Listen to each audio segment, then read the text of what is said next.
Dahil ngayon lamang po tayo nagka-oras, ngayong gabi, tulog na yung aking pamilya.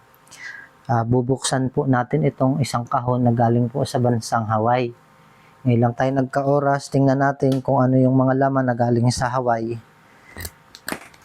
Kasi nang bukas, sobrang busy na ulit tayo niyan. Ito ay matagal lang na-stock dito sa bahay. Ito naman po mga followers ay ibibigay po natin itong tulong sa mga katutubo.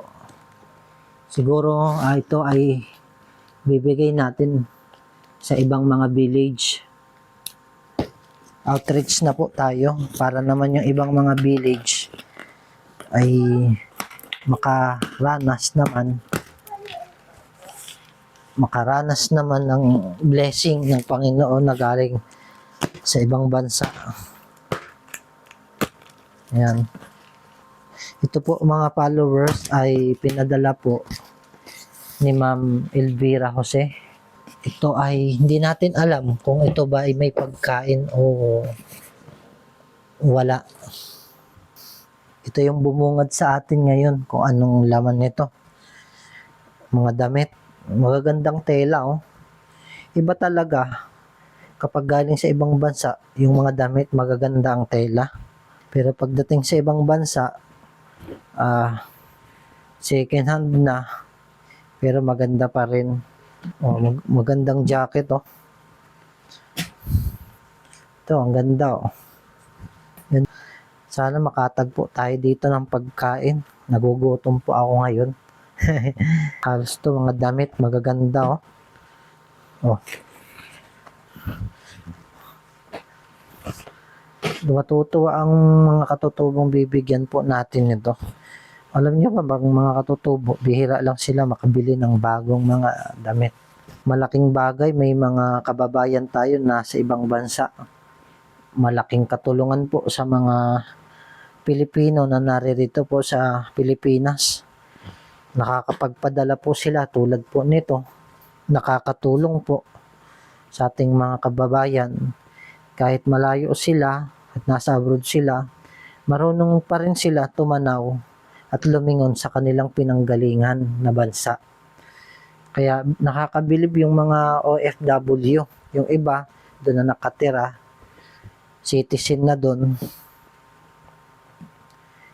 Hindi pa sa akin nagme-message yung sponsor po nito, si Ma'am Elvira Jose. Baka sobrang busy, kaya hindi pa makapag-online. Yan, maganda to.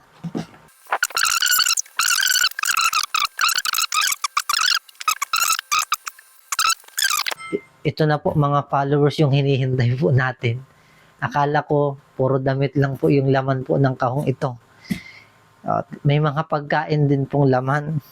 Marami rin pala ito. Ito mga followers, papakita ko po sa inyo. Wow. Iced tea lemon, no? Laki. Di bali, dalawa, isa. Ito po mga followers ay gagamitin ko po. Kapag may mga papiding po tayo, titimpla po natin itong iced tea lemon. Ito po. Tulad po nito mga followers, dilata. Sa atin ito ay century tuna. Pero sa kanila ito ay tuna natural, di ba? Marami din po lahat ng laman. Pink salmon, cut green. Ito may beans. Ito pagkain. Ito yung hinahanap natin. Pagkain. Peanut. Oh, may chocolate. Oh, sarap ng mga chocolate po, mga followers. Hindi naman agad siya nasira. Ilang buwan kasi po ito bago na ipadala. Tapos na-stock pa dito na isang buwan. Ayos pa naman siya.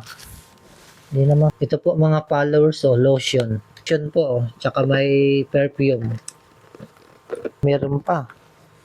Plastic pa, pang pambabae. Maganda ito. Mga naka-plastic, mga bago ito. Mga bagong bili.